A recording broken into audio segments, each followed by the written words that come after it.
Halo semua, perkenalkan kami dari kelompok 6 di sini akan menjelaskan terkait perang dagang Amerika Serikat dan Tiongkok serta dampaknya terhadap Indonesia.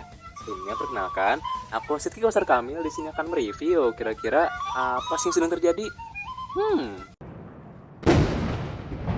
His birthday. President Trump presided over that parade. It was his birthday. Namun akhir-akhir ini, ketegangan kedua negara tersebut semakin meningkat. AS dan Cina saling mengenakan tarif tinggi atas berbagai barang impor. Apa dampak perang dagang AS versus Cina bagi perekonomian dunia? Simak selengkapnya dalam video berikut. Oke, setelah kita melihat beberapa tayangan dan cuplikan terhadap Amerika Serikat dan Tiongkok, kita bisa menarik kesimpulan bahwa perang dagang antara Amerika Serikat dan Tiongkok yang dimulai pada 2018 adalah isu geopolitik dan ekonomi penting, teman-teman.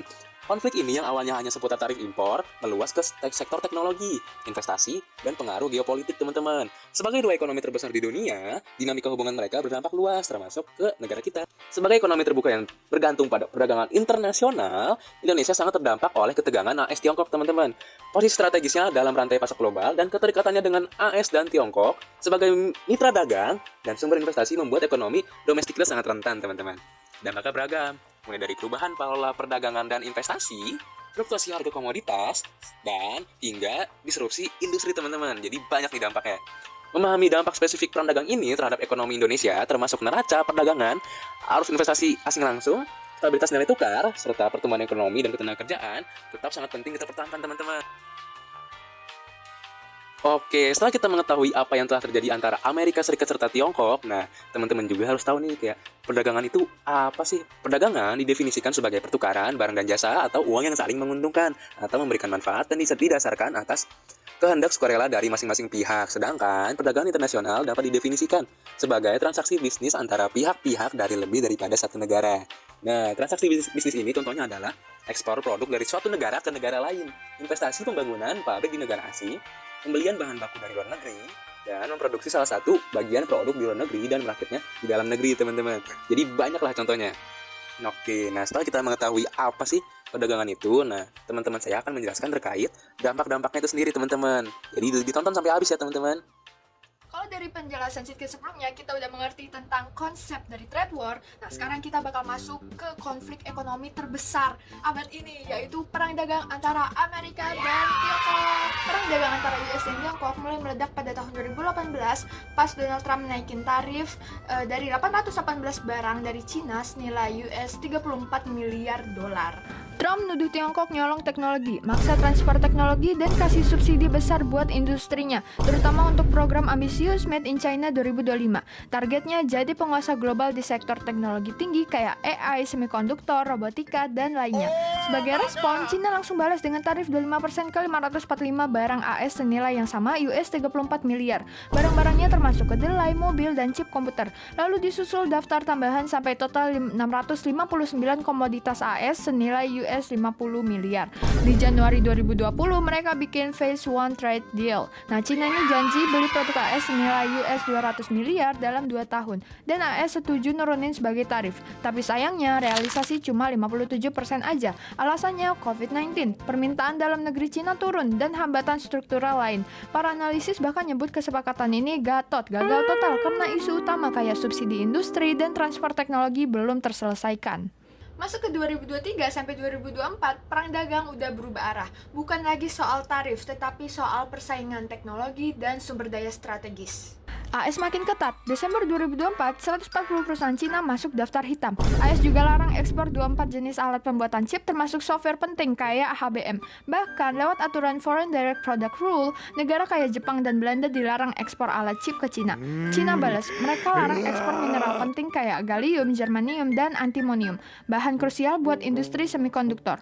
Plus, mereka perketat kontrol ekspor rare earth buat dorong swasembada teknologi lewat strategi Seaconomics. Di Mei 2024, AS lagi-lagi naikkan tarif. EV, baterai, baja, aluminium dari Cina dikenakan tarif 50-100%. Ini upaya melindungi industri dalam negeri dari produk Cina yang dinilai murah karena disubsidi.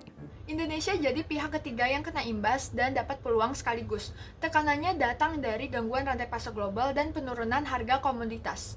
Tapi peluangnya AS dan Cina saling membatasi, jadi Indonesia bisa masuk sebagai alternatif pemasok. Contohnya, ekspor non-migas RI ke AS naik 4,5% di 2019, sementara ekspor ke Cina turun 2,6% karena harga komoditas jeblok. Produk unggulan RI kayak elektronik, tekstil, furniture, dan kelapa sawit itu mulai dilirik pasar AS sebagai substitusi. Sayangnya, peluang relokasi pabrik dari Cina ke ASEAN lebih banyak dinikmati Vietnam, bukan Indonesia. Dari 33 perusahaan yang keluar dari Cina di 2020, cuma 7 yang masuk ke Indonesia. Penyebabnya masalah klasik, infrastruktur belum siap, perizinan OSS belum efektif, birokrasi ruwet, dan regulasi yang nggak stabil.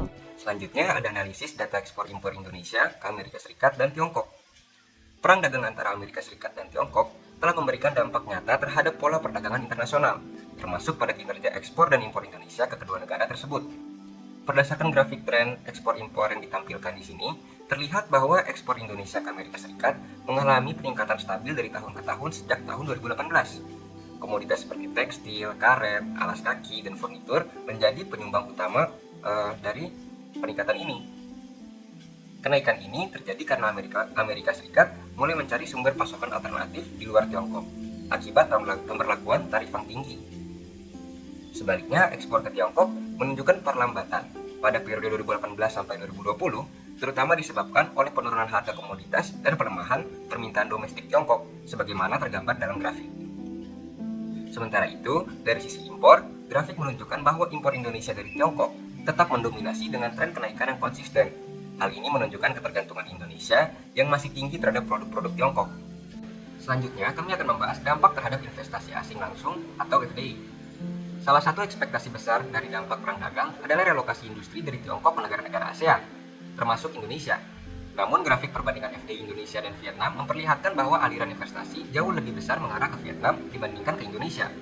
Meskipun terdapat kenaikan FDI ke Indonesia, pertumbuhan tidak secepat Vietnam yang menawarkan daya saing yang jauh lebih baik dari sisi regulasi, logistik, dan infrastruktur. Grafik tersebut menggambarkan bahwa peluang investasi tidak sepenuhnya bisa dimanfaatkan oleh Indonesia akibat berbagai hambatan struktural. Oleh karena itu, dibutuhkan reformasi iklim investasi yang lebih mendalam, termasuk penyederhanaan birokrasi, kepastian hukum, dan pembangunan kawasan industri yang siap pakai. Jika hambatan-hambatan tersebut bisa diatasi, Indonesia berpotensi menjadi destinasi utama relokasi industri global di masa depan. Selanjutnya, kami akan membahas dampak terhadap sektor industri. Berdasarkan grafik sektor industri, terlihat bahwa sektor tekstil dan produk tekstil atau TPT mengalami peningkatan ekspor yang cukup signifikan selama periode perang dagang. Hal ini sejalan dengan meningkatnya permintaan dari pasar Amerika Serikat, yang mulai mengalihkan pasokan dari Tiongkok ke negara-negara lain seperti Indonesia. Grafik menunjukkan tren kenaikan ekspor TPT yang stabil dari tahun ke tahun, mencerminkan daya saing industri tekstil nasional yang semakin kuat. Sementara itu, grafik untuk sektor kelapa sawit juga menunjukkan pertumbuhan positif, meskipun fluktuatif mengikuti harga komoditas global.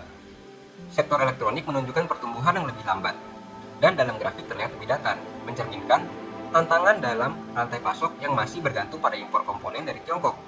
Kondisi ini menegaskan perlunya kebijakan dukungan yang lebih terarah untuk memperkuat sektor industri nasional, terutama dari segi substitusi bahan baku dan peningkatan teknologi produksi. Selanjutnya, ada kesimpulan.